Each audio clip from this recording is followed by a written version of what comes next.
Bonjour, donc je m'appelle Guillaume Martin. Je travaille chez Equimetrix depuis bientôt 4 ans, où je suis lead dev et responsable d'une équipe qu'on appelle la manufacture. Donc la manufacture, qu'est-ce que c'est? C'est une équipe d'une dizaine de consultants développeurs qui évoluent au sein d'Equimetrix et dont le rôle est de développer des applications d'aide à la décision appliquées donc au marketing. À l'origine, la création de cette équipe, l'objectif c'était de dépasser un petit peu les livrables classiques du conseil qui sont les présentations, les fichiers Excel et de fournir au client une réelle application web via laquelle il pourrait accéder directement à sa donnée, directement à ses indicateurs de performance sans avoir d'intermédiaire, si ce n'est pour la recommandation stratégique. Donc l'avantage d'une telle cellule au sein d'un cabinet de conseil comme Equimetrix, c'est qu'on va bénéficier du rayonnement et de l'excellence qui a été prouvé de la partie conseil d'Equimetrix en data science, et en même temps profiter d'une certaine autonomie et d'une certaine liberté d'action dans le choix des technologies, dans les choix de conception, avec toujours une atmosphère jeune et dynamique qui rappelle un petit peu un environnement de start-up.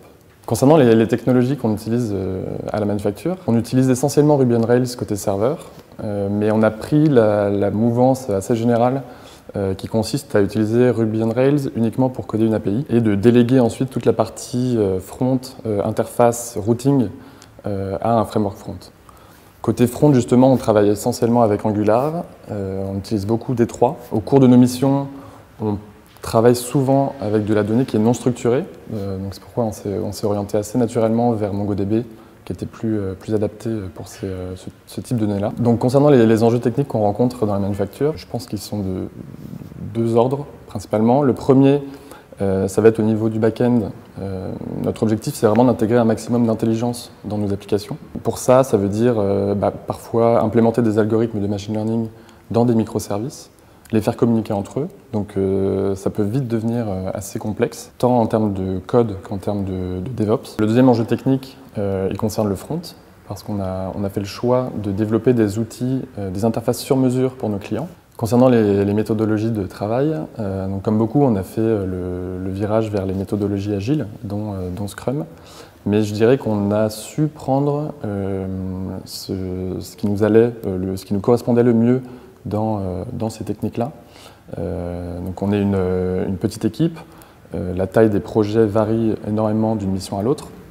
Donc sur certains gros projets, on va éventuellement avoir un product manager qui va gérer toute l'articulation des développements, éventuellement faire l'interface aussi avec le client, suivant le niveau de proximité qu'on a avec lui, et qui va absorber aussi cette pression du client pour avoir un environnement de développement pour les devs qui soit optimal. Pour les projets plus petits, ce sont les développeurs eux-mêmes qui vont gérer cette partie de product management, ce qui a finalement un côté gratifiant aussi, de compenser le développement par une réflexion autour de l'organisation et de la conception du produit. Pour résumer en quelques mots, je dirais que faire du développement dans la manufacture au sein d'Equimetrix, c'est vraiment l'environnement parfait pour évoluer et pour progresser, parce qu'en fait on a les avantages du conseil, les avantages de l'aventure startup, sans presque avoir les inconvénients. C'est-à-dire qu'on a la richesse et l'envergure des projets, on a la diversité des secteurs sur lesquels on travaille, et pour autant on travaille dans nos propres bureaux, dans une atmosphère qui est jeune et dynamique, qui est décontractée, et surtout avec un management qui nous responsabilise à fond et qui nous donne une vraie liberté dans nos choix et dans l'orientation des projets.